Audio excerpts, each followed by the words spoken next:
The red dust of Kepler 442b swirled around Amanda Foster's boots as she walked toward the dig site. The alien sun cast strange shadows across the ruins that stretched for miles in every direction. She had been working on this planet for 3 months now, and every day brought new mysteries about the race that once lived here. Amanda wiped sweat from her forehead and looked at the massive stone blocks that formed what used to be buildings. The Valix had built their cities to last forever, but something had made them disappear 50,000 years ago. No bodies, no weapons, no signs of war. They had simply vanished, leaving behind empty cities and unanswered questions. "Amanda, you need to see this," called Jake Morrison from across the excavation pit.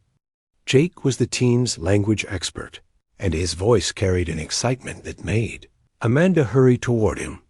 She climbed down the metal ladder into the pit where Jake stood next to a smooth crystal structure about the size of a refrigerator. Lisa Wong, their field specialist, was carefully brushing dirt away from its surface while Danny Carter kept watch. Danny always stayed alert for danger, even though they hadn't seen any signs of life on this dead world. "What did you find?" Amanda asked, kneeling beside the crystal. "It's some kind of data storage device," Jake said, running his scanner over the surface. "But it's not like anything we've seen from the Valix before. The crystal formation is completely different, and look at these symbols." Amanda studied the markings carved into the crystal's base.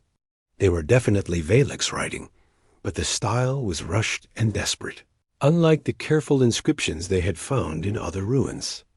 "Can you read it?" she asked. Jake nodded slowly. "The basic message is clear, but there are parts that make no sense. It talks about warnings and Earth." "Earth?" Lisa looked up from her work. Why would an alien race 50,000 years ago know about Earth? "That's what makes this so strange," Jake replied. He activated his translation program and connected it to the crystal. The device is still functional. Whatever the Valix used to power these things, it lasts a very long time. The crystal began to glow with a soft blue light. Holographic symbols appeared in the air above it, shifting and changing as Jake's computer worked to translate them. The team watched in silence as the alien words slowly became English text on Jake's screen. "My God," Jake whispered as he read. "Amanda, this is incredible and terrifying. What does it say?" Jake cleared his throat and began to read aloud. Final record of the Valix High Council. "We have spent our last years studying the archives of dead civilizations. 17 races that came before us, all extinct, all leaving the same warning. The small blue world in the Sol system hides a secret that makes our greatest weapons look like toys." Amanda felt a chill run down her spine. "Keep going. The humans appear primitive, but every advanced race that has studied them reaches the same conclusion. They are hiding something that could destroy us all. The Eternal Empire had 10 million ships and ruled 1,000 worlds. Their final message before they died spoke of the same fear. The crystal minds of Andromeda, who could think faster than our computers, left identical warnings about the third planet of Sol." Lisa stood up, her face pale. "This can't be real. How could ancient aliens know about humans?" "There's more," Jake continued reading. "We have tried to understand what makes the humans so dangerous. Our best scientists studied them from far away using quantum telescopes. They look weak and divided, always fighting among themselves. But beneath their world, we detected energy, patterns that should not exist. Something sleeps under their surface, something older than any civilization we know." Danny stepped closer to the group. "This is starting to sound like a bad dream." Jake kept reading. "We are evacuating our core worlds. If anyone finds this message, do not go to the Sol system. Do not make contact with the humans. They are hiding something far more dangerous than death itself. May the cosmos forgive us for what we discovered. The crystal's glow faded, and the holographic text disappeared. The four humans stood in silence, trying to process what they had just learned. It has to be some kind of mistake, Lisa said finally. Maybe the translation is wrong. Jake shook his head. The language is clear. These are the final records of a dying civilization, and they're warning everyone to stay away from Earth. Amanda's mind raced as she considered the implications. If this is true, then every human ship exploring the galaxy, every colony we've built, every contact we've made with other races, ... We've been scaring them without knowing it, Danny finished. But that's impossible, Lisa protested. Humans aren't dangerous to advanced alien civilizations. We barely have faster-than-light travel. Most alien races we've met have technology. That makes ours look primitive. Amanda knelt down and examined the crystal more closely. Jake, you said they mentioned 17 extinct civilizations all leaving the same warning? That's what it says. Then we need to find more of these crystals. If the Valix collected warnings from other dead races, there might be more information stored around here. The team spent the rest of the day searching the immediate area. As the alien sun began to set, they had found 12 more crystal storage devices, all containing similar warnings about Earth and humanity. Some were more specific than others. The Zephyrians had detected quantum disturbances around Earth's major mountain ranges. The Moltuk Empire had recorded impossible energy readings from deep beneath the planet's surface. The most disturbing message came from a race called the Architects, who claimed they had sealed away the greatest threat the galaxy has ever known. That night, as the team sat around their portable heater in the research tent, Amanda stared at the translated messages on her tablet. 18 different alien civilizations, all extinct, all leaving warnings about humanity. We need to get this information back to Earth immediately, she said. If what these messages suggest is true, then everything we thought we knew about our place in the galaxy is wrong. Jake looked up from his own tablet. What if we're not the innocent explorers we think we are? What if there's something about humanity that we don't understand ourselves? Something dangerous enough to make advanced civilizations flee rather than fight, Danny added quietly. Amanda felt a deep unease settling in her stomach. Tomorrow, they would pack up these crystal devices and head back to Earth with the most disturbing discovery in human history. But as she looked out at the vast ruins of the Valix civilization, she couldn't shake the feeling that they were walking into something far bigger and more dangerous than any of them could imagine. The United Earth Research Station orbited the moon like a giant silver wheel spinning slowly in space. Admiral Kate Sullivan stood in the main conference room, watching Earth rise over the lunar horizon through the massive viewing window. In 2 hours, she would hear information that might change everything humanity thought about itself. Kate had called this emergency meeting after receiving Amanda Foster's urgent transmission from Kepler 442b.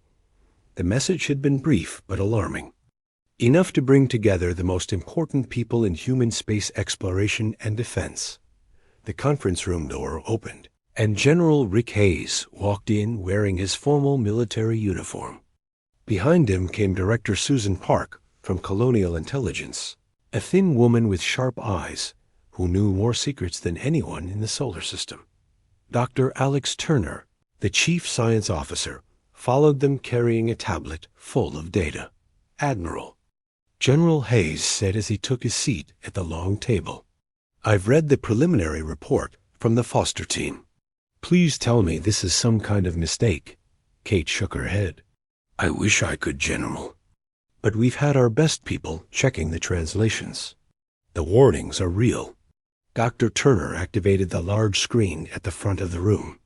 Before Dr. Foster's team arrives, I want to show you what we've discovered in our own databases. The pattern is even worse than we first thought. The screen displayed a map of the galaxy with hundreds of red dots scattered across it. Each dot marked the location of an extinct civilization. Over the past century, our exploration teams have cataloged the remains of dead civilizations across human space, Dr. Turner explained. We always assumed they died from natural causes, wars, or cosmic disasters. But after receiving the Valix warnings, we started looking for similar messages. Susan Park leaned forward in her chair. How many did you find? 37 so far, Dr. Turner replied. And we're still searching. Every single one mentions Earth or humanity in their final transmissions. The conference room door opened again, and Amanda Foster entered with her team. She looked tired from the long journey back from Kepler 442b, but her eyes were alert and focused. Jake Morrison, Lisa Wong, and Danny Carter followed her to seats at the table. Dr. Foster, Admiral Sullivan said, thank you for coming so quickly. We understand you have more information than what was in your initial report. Amanda nodded and activated her own tablet. Admiral, what we found on Kepler 442b is just the beginning. The Valix had been collecting warnings from other extinct races for thousands of years. They were trying to understand why so many advanced civilizations were disappearing. Jake Morrison stood up and connected his translation device to the main screen. The messages all follow the same pattern. Each civilization discovers something about Earth or humanity that terrifies them. Then they try to evacuate their people as far away as possible. Then they go extinct. The screen showed several translated messages. General Hayes read one aloud. From the crystal mines of Andromeda, the human's homeworld generates quantum fields that should not exist in nature. Our greatest scientists cannot explain the energy patterns beneath their surface. We are moving our core systems to the far side of the galaxy. Here's another one, Susan Park said, pointing to a different message. From the Moltak Empire, 17 of our survey ships have malfunctioned while observing the Sol system from long range. The energy readings from Earth's mountain ranges exceed our power generation by factors we cannot calculate. We recommend immediate retreat from this sector of space. Dr. Turner pulled up a new display showing Earth with several bright spots marking the major mountain ranges. This is what's been keeping me awake at night. Our own deep scan satellites have been detecting similar energy signatures for years. We always assumed they were natural geological formations. What kind of energy signatures? Amanda asked. That's the problem. We don't know. The readings don't match any known power source, natural or artificial, but the energy levels are enormous. A single pulse from one of these sources would power our entire civilization for 1,000 years. Lisa Wong raised her hand. Dr. Turner, have you detected any changes in these energy signatures recently? Why do you ask? Because the Valix crystals contained one more piece of information we haven't shared yet. Amanda looked around the table at the concerned faces. The final Valix message wasn't just a warning. It was a countdown. Jake Morrison activated another display, showing Valix symbols slowly changing over time. The Valix believed that whatever is hidden on Earth operates on cycles. Long periods of dormancy, followed by brief periods of activity. According to their calculations, the next active period should begin soon. How soon? Admiral Sullivan asked. Within the next few years, possibly sooner. General Hayes stood up and began pacing. Let me understand this correctly. Dozens of advanced alien civilizations have been watching Earth for thousands of years. They all detect the same mysterious energy sources that we can't explain. And now these sources are about to become active again. That's correct, General. Susan Park activated her own tablet and pulled up classified intelligence reports. There's something else you all need to know. Our long-range communication arrays have been intercepting alien transmissions for the past month. Most are too far away to translate completely, but we've identified several key phrases that keep repeating. She played an audio file filled with strange electronic sounds and alien voices. After a moment, a computer-generated translation began speaking in English. Sol system quarantine still holding. Energy readings increasing ... Recommend buffer. Zone expansion to 60 light years. The sleepers may be awakening. All ships maintain minimum safe distance. The room fell silent as the implications sank in. They're still watching us, Danny Carter said quietly. All these years, we thought we were alone in this part of the galaxy, but they've been out there, afraid to come closer. Dr. Turner brought up another display showing recent deep space scans. It gets worse. We've detected massive artificial structures on the edge of our solar system. Cloaked, but our newest sensors can pick up their gravitational signatures. Ships, possibly, or monitoring stations.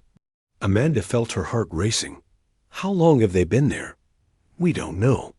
The structures could have been watching us for centuries, maybe longer.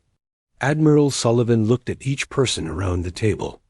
Ladies and gentlemen, we are facing the possibility that humanity is not what we think we are.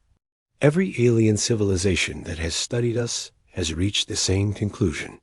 We are dangerous in ways we don't understand.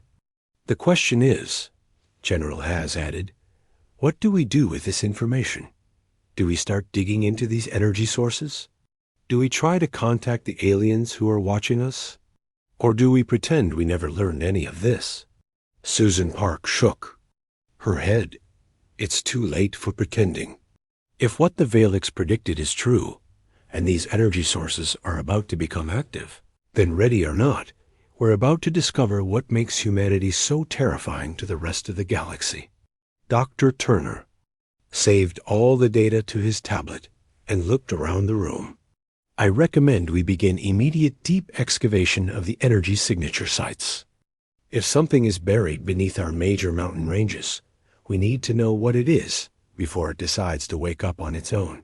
Amanda stared out the viewing window at Earth, her home world spinning peacefully in space.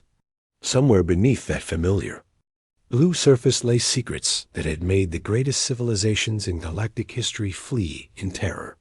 Soon, humanity would discover what those secrets were. President Claire Mitchell signed the authorization papers with a heavy heart. Operation Deep Truth was the most classified project in human history, and she was the only person who could approve it.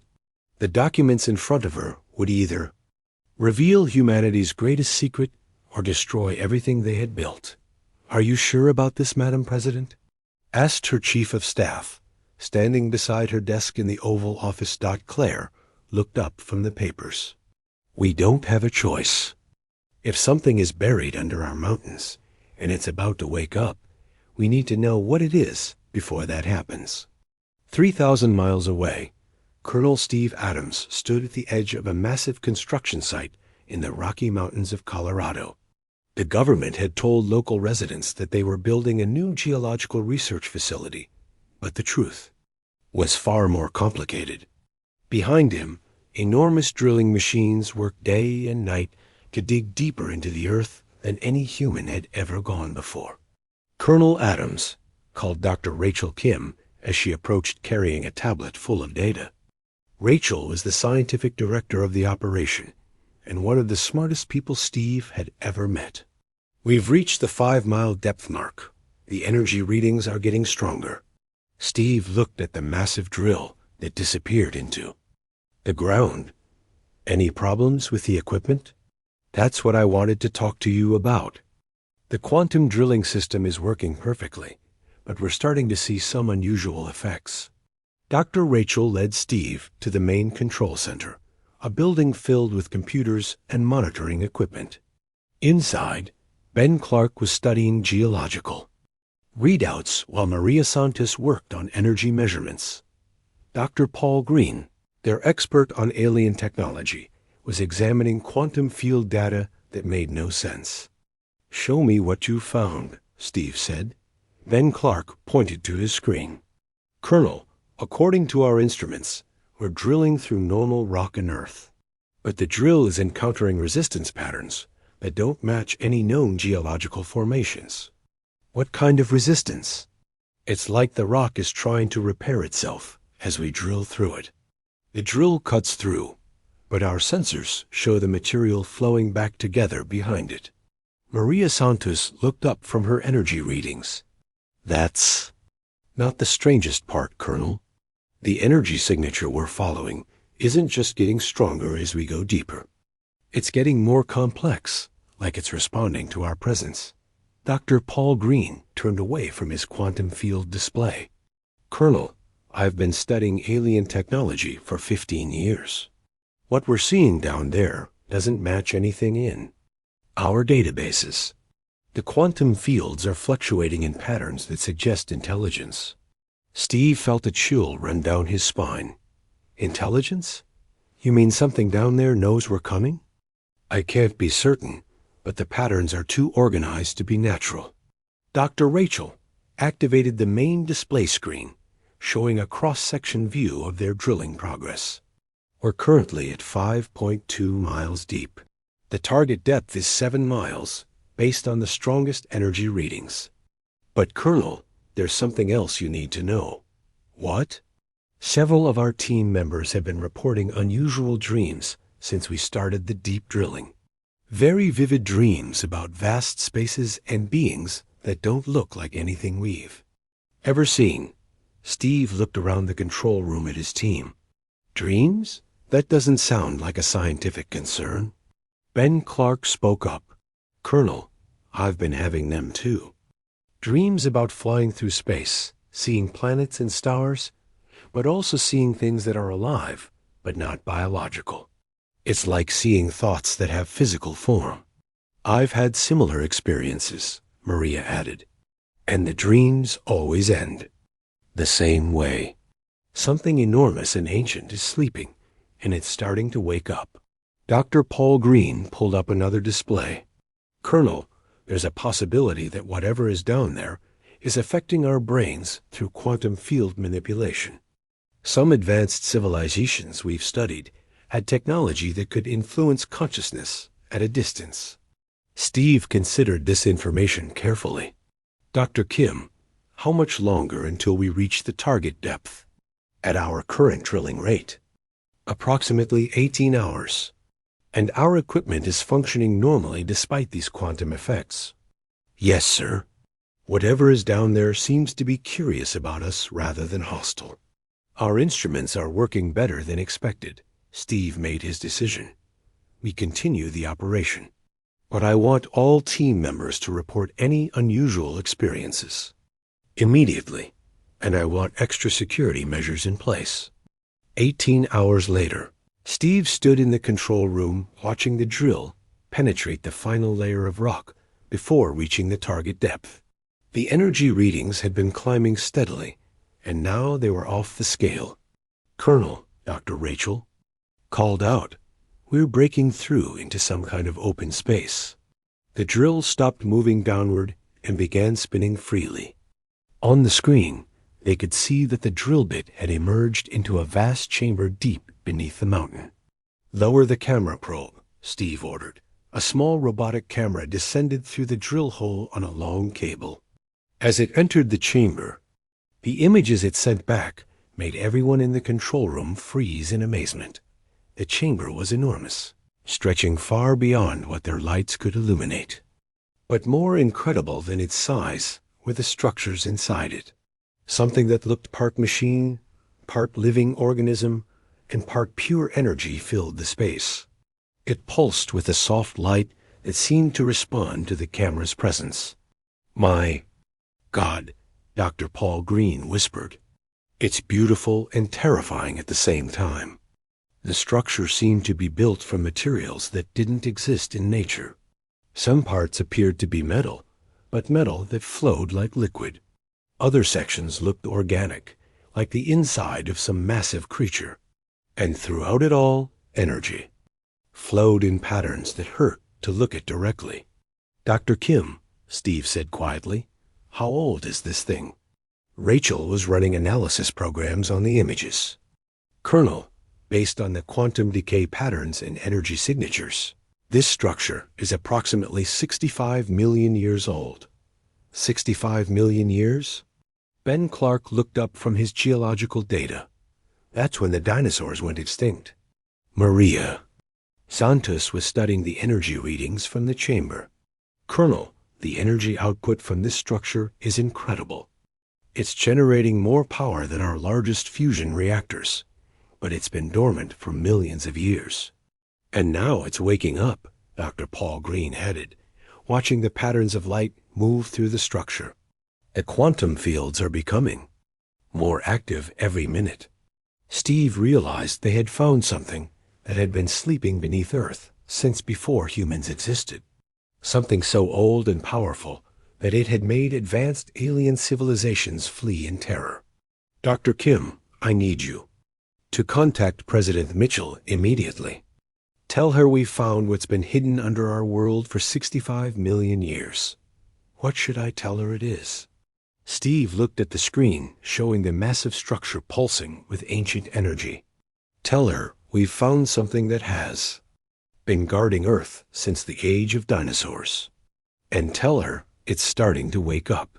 As if responding to his words, the structure's lights grew brighter, and the quantum fields fluctuated in a pattern that almost seemed like breathing. Dr. Ian Foster sat in his office at the Global Geological Survey, staring at earthquake readings that made no sense. Ian was Amanda's younger brother, and like his sister, he was used to finding strange things in his work. But what he was seeing on his computer screen was impossible. Every major mountain range on Earth was showing synchronized seismic activity. The Rocky Mountains, the Himalayas, the Andes, the Alps, even underwater mountain ranges in the deep ocean. All of them were vibrating at exactly the same frequency. This can't be right, Ian muttered, checking his instruments again. But the readings were clear.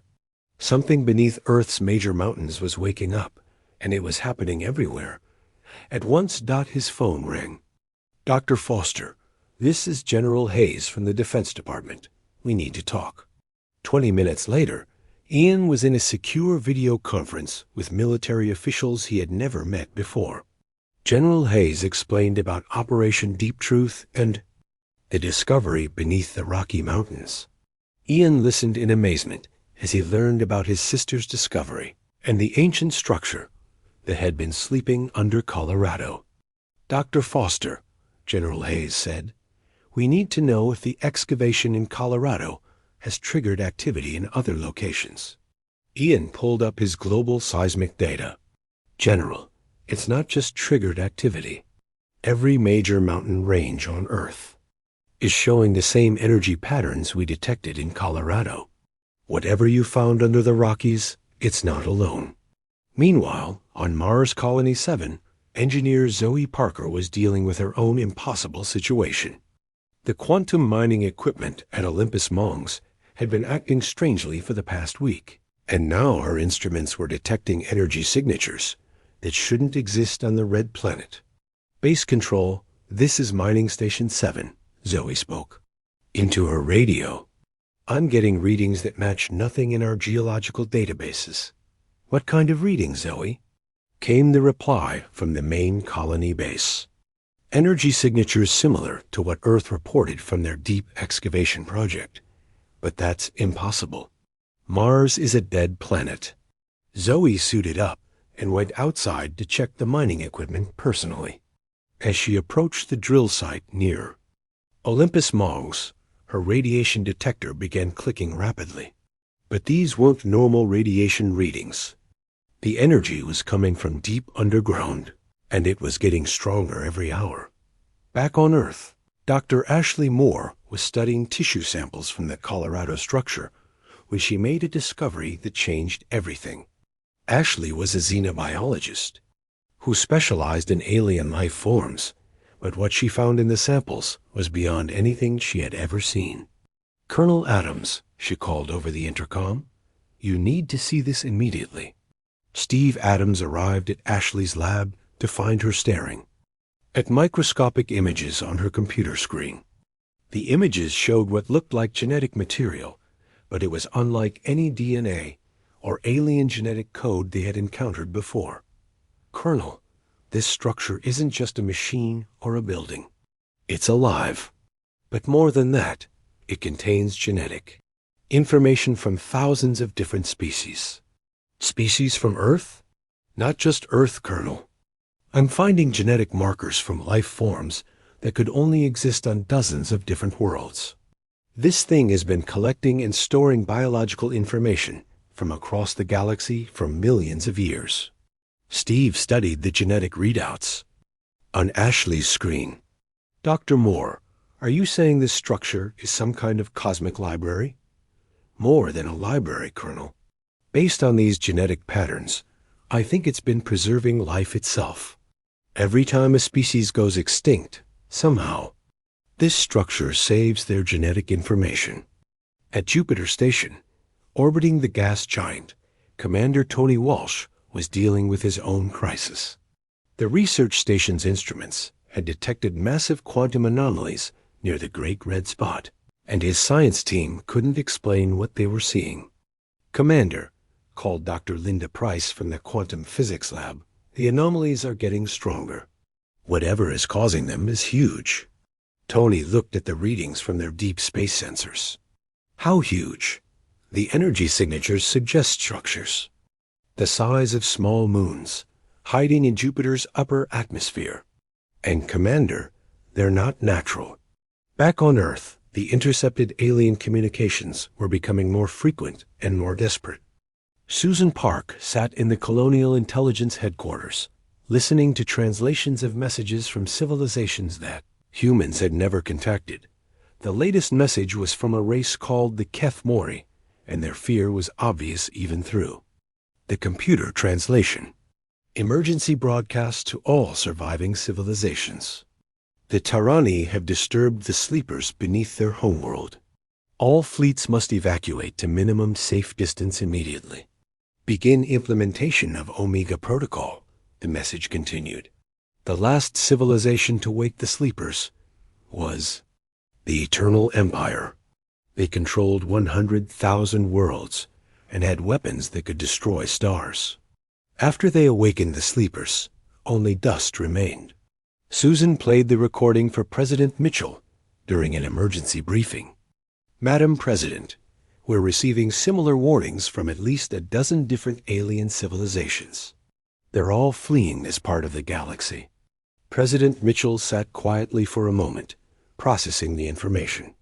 Susan, do we have any idea what this Omega Protocol means? Our computers are still analyzing the alien languages, but based on context, it appears to be some kind of evacuation plan. They're not just leaving our solar system. They're leaving this entire section of the galaxy. At the Colorado excavation site, Dr. Rachel Kim was monitoring the ancient structure when it began to change. The energy patterns that had been stable for days suddenly started fluctuating in complex rhythms. Colonel Adams, she called urgently, the structure is responding to something. The quantum fields are reorganizing themselves. Steve Adams rushed to the control room. Responding to what? I think it's responding to the awakening of similar structures around the solar system. Colonel, I believe we're seeing a network coming online after millions of years of dormancy. Dr. Paul Green looked up from his quantum field analysis. Colonel, if this is a network, then every structure we've detected is connected to every other structure. Earth, Mars, Jupiter, possibly other locations we haven't found yet. Connected how? Through quantum entanglement operating on a scale we didn't think was possible. These structures can communicate instantaneously across any distance. Ian Foster's voice came over the communication system from his Geological Survey office. Colonel, I'm detecting synchronized activity in underwater mountain ranges now.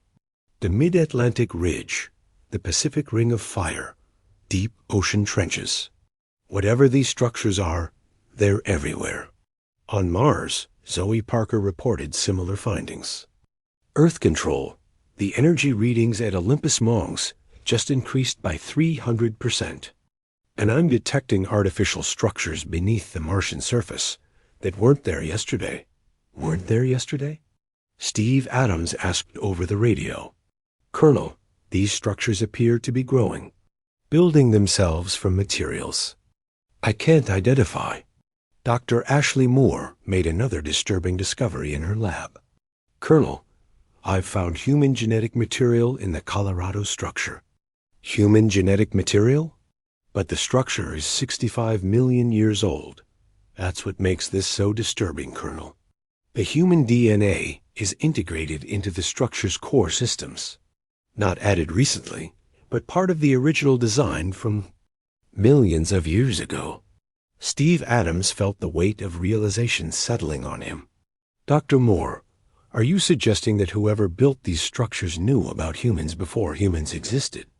I'm suggesting something even more disturbing than that, Colonel. Based on the genetic integration patterns, I think humans were designed to interact with these structures. We weren't meant to discover them by accident. We were meant to find them when they were ready for us. President Mitchell's voice came over the secure communication channel. Colonel Adams, I need a full report on the current situation. Steve looked around the control room at his team of scientists and engineers, all dealing with discoveries that challenged everything they thought they knew about humanity's place in the universe. Madam President, we have ancient structures awakening. Beneath every major mountain range on Earth, similar structures are becoming active on Mars and Jupiter. Alien civilizations are fleeing this part of the galaxy in fear, and the structures appear to have been designed with human involvement in mind, even though they're older than human civilization. What's your assessment, Colonel? Madam President, I believe we're about to discover why every advanced civilization in the galaxy is afraid of humanity. And I don't think we're going to like the answer. The structure beneath the Rocky Mountains had been changing for 3 days. What started as gentle pulses of light had become complex patterns that seemed almost like a language. Dr. Rachel Kim stood in the control room, watching the ancient entity communicate in ways that human science could barely understand. Colonel Adams, Rachel called, her voice filled with excitement and fear. I think it's trying to talk to us. Steve Adams joined her at the main display, watching waves of energy flow through the massive structure 7 miles below ground. The patterns were becoming more organized, more purposeful. Talk to us how, Dr. Kim? Through quantum telepathic interface. The structure is generating fields that can interact directly with human brain activity. It's been trying to establish contact since yesterday, but I wasn't sure it was safe. Dr. Paul Green looked up from his quantum field analysis. Colonel, the energy patterns match theoretical models for consciousness-to-consciousness communication. If Dr. Kim is right, this entity wants to share information directly with a human mind. Steve considered the risks. Everything they had learned suggested that this structure was connected to humanity's deepest secrets. If they wanted answers, someone would have to make contact. Dr. Kim, what are the dangers of this quantum telepathic interface? Rachel checked her readings carefully. Unknown, Colonel. But the entity seems to be adjusting its communication methods to be compatible with human neurology. It's like it knows exactly how our brains work. That's because it does, Dr. Ashley Moore said as she entered the control room carrying her latest research. Colonel, I've made another discovery about the genetic material in the structure. The human DNA isn't just integrated into the entity's systems. The entity helped create human DNA. Steve felt his world shift. What do you mean, helped create?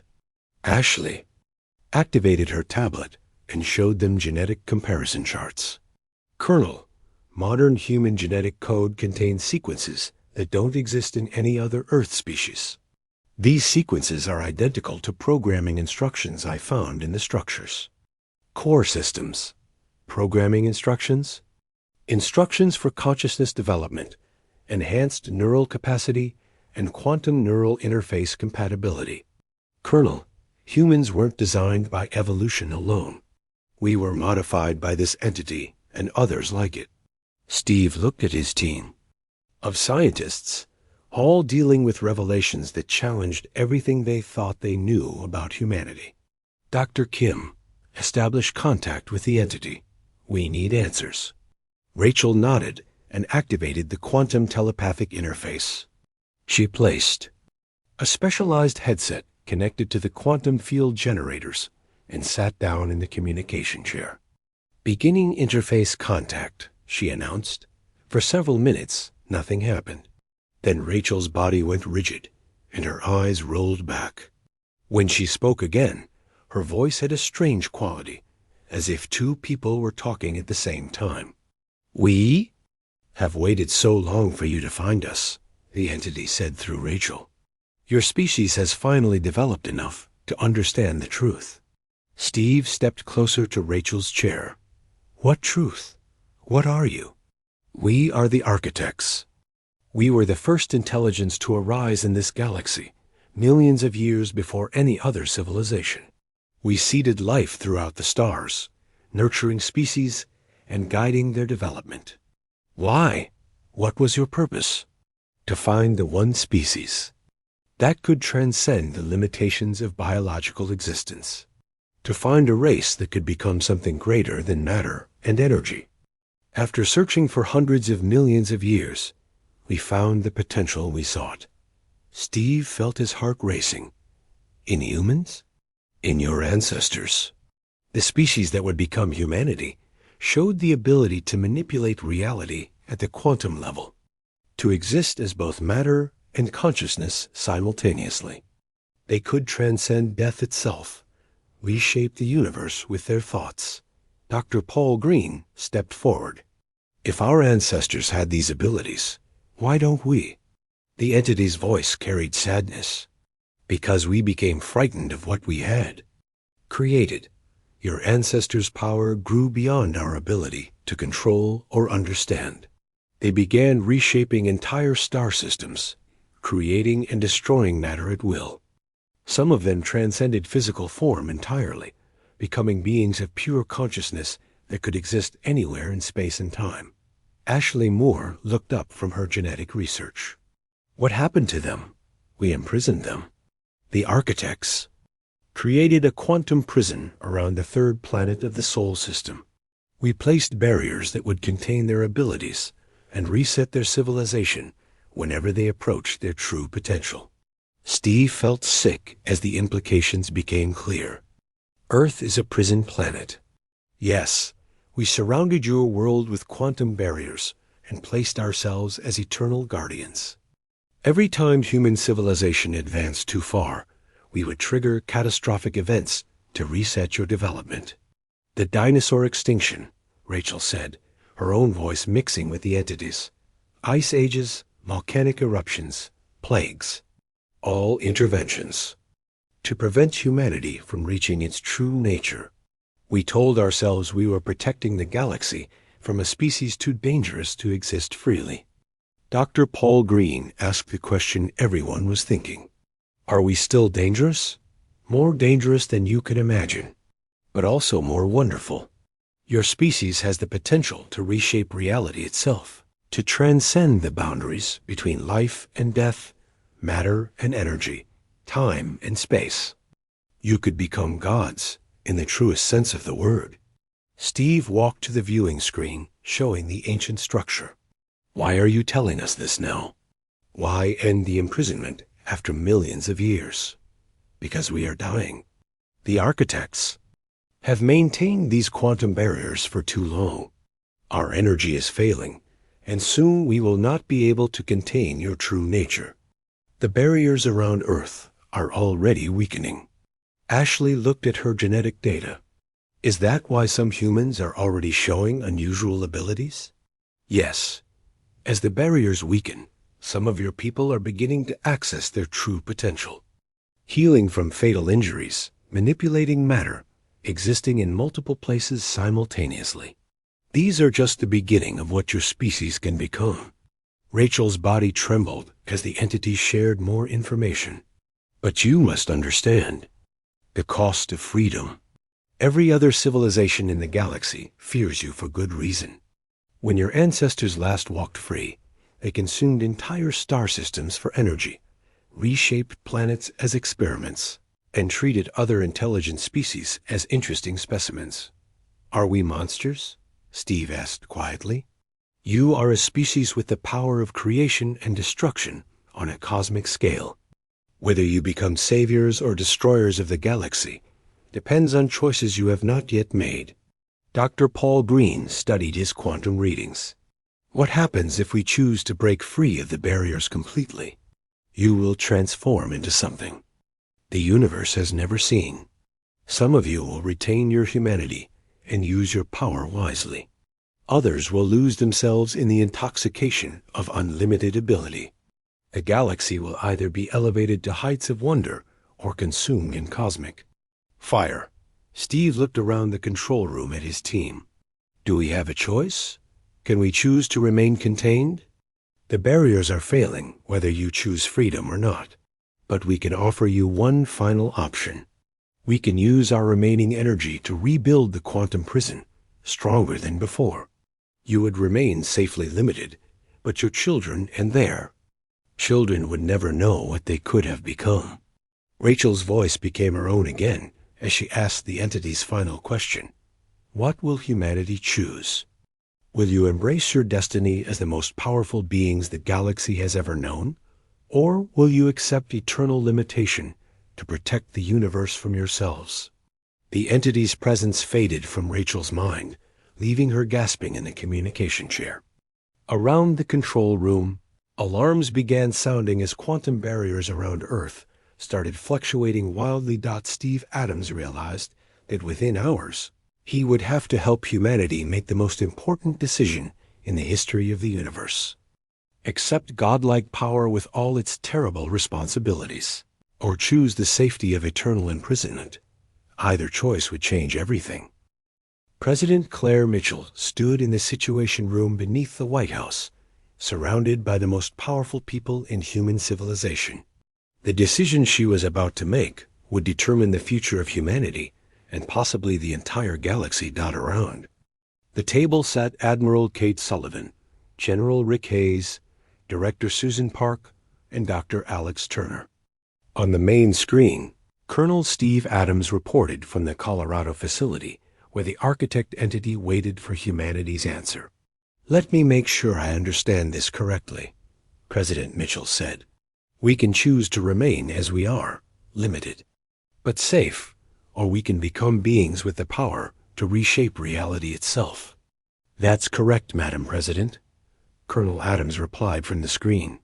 But the architect made it clear that doing nothing is not an option. The quantum barriers are failing whether we want them to or not. General Hayes leaned forward. What's the timeline for this decision? Dr. Rachel Kim appeared on screen beside Colonel Adams. General, our quantum field analysis shows the barriers will completely collapse within 6 hours. After that, human transformation will begin whether we're ready or not. Director Susan Park activated her tablet. Madam President, I've been monitoring global communications. Reports are coming in from around the world of humans displaying impossible abilities. A woman in Tokyo healed her own broken spine instantly. A man in London appeared to be in 3 different places at the same time. Children in Brazil are manipulating matter with their thoughts. How many cases? President Mitchell asked. Over 2,000 confirmed incidents in the past hour, and the number is growing exponentially. Dr. Alex Turner pulled up his own data. Madam President, I've been analyzing the pattern of these manifestations. They're not random. People with higher levels of stress, creativity, or emotional intensity are transforming first. It's as if crisis and passion are triggering the latent abilities. Admiral Sullivan studied the global reports. What about the alien civilizations that have been monitoring us? Are they taking any action? Susan Park switched to her deep space monitoring data. Admiral, long-range sensors show massive alien fleets retreating from our sector of the galaxy. They're not just leaving the solar system. They're evacuating entire star clusters. How far are they going? The nearest alien presence we can detect is now over 300 light-years away. They're treating us like a cosmic plague. President Mitchell looked at the faces around the table. What are our options? Colonel Adams spoke from Colorado. Madam President, the architect has presented us with 3 choices. First, we can ask them to use their remaining energy to rebuild the quantum barriers stronger than before. This would contain human abilities permanently, but it would also limit our growth as a species forever. Second option, we can allow the barriers to collapse naturally and let humanity transform gradually over the next few decades. This gives us time to adapt to our new abilities, but it also means we have no control over how the transformation happens. And the third option, Dr. Rachel Kim answered, we can ask the architect to remove all barriers immediately. This would give humanity full access to our abilities right away, but it would also mean instant transformation for everyone on Earth. General Hayes shook his head. Madam President, I recommend we choose containment. The warnings from 18 extinct civilizations cannot be ignored. If humanity becomes too powerful, we might destroy ourselves and everything around us. Dr. Turner disagreed. General, with respect, choosing containment means accepting that humanity will never reach its full potential. We would be voluntarily limiting ourselves out of fear. Admiral Sullivan added her perspective. There's another consideration. If we choose containment, we're trusting the architects to keep us imprisoned forever. But they've already admitted they're dying. What happens when they can no longer maintain the barriers? President Mitchell turned to the screen showing Colonel Adams. Colonel, what's your assessment of the architect's intentions? Madam President, I believe the architect is genuinely concerned about the consequences of human transformation. But I also think they're afraid of what they created. They've been our jailers for millions of years, and they're asking us to choose our own continued imprisonment. Suddenly, alarms began sounding in both the Situation Room and the Colorado facility. Susan Park looked at her emergency communications tablet. Madam President, we're receiving reports from around the world. The transformation is accelerating. People are beginning to manifest abilities in major cities everywhere. On the screen, Dr. Rachel Kim was monitoring the architect's quantum signature. The entity is becoming more active. I think it's responding to the global transformation. President Mitchell made her decision. Put me in direct communication with the architect. Dr. Kim activated the quantum telepathic interface. After a moment, the architect's presence filled the communication channel. We are here, leader of the humans. Have you made your choice? President Mitchell spoke clearly and firmly. We choose freedom. Remove the barriers. Humanity will face its destiny, whatever that may be. General Hayes started to object, but President Mitchell raised her hand. General, I've made my decision. We cannot ask an entire species to accept eternal limitation out of fear. If we have the potential to become something greater, then we must have the courage to embrace that potential.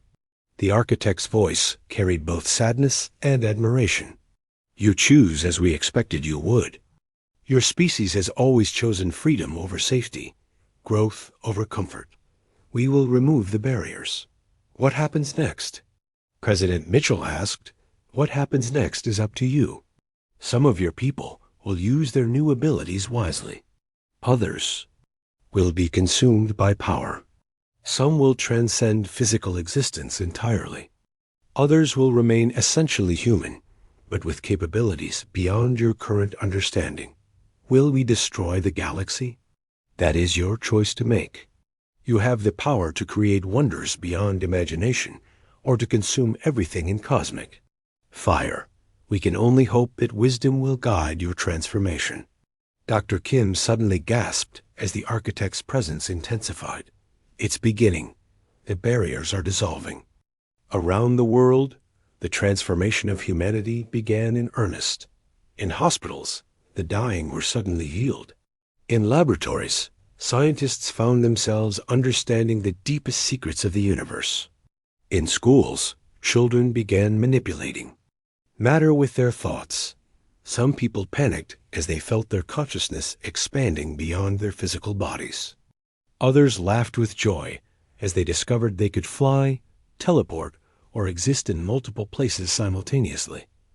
President Mitchell felt the change beginning in herself. Her awareness expanded beyond the Situation Room, beyond Earth, beyond the solar system. She could sense the fear of alien civilizations fleeing across the galaxy, the wonder of humans discovering their true nature, and the vast possibilities that lay ahead. "Madam President," General Hayes said, his own voice changing as transformation began, "what have we done?" President Mitchell, her consciousness now spanning dimensions that had no names, smiled. "We've chosen to become what we were always meant to be, General. Whether that's humanity's greatest triumph or the galaxy's greatest mistake remains to be seen." Across the galaxy, alien civilizations receive the same message from their monitoring stations.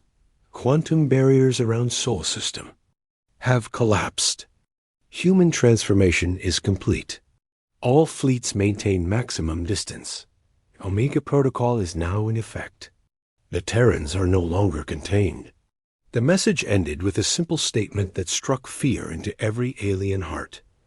May the cosmos forgive US for what we've allowed to escape. Humanity had chosen its destiny. The galaxy would never be the same.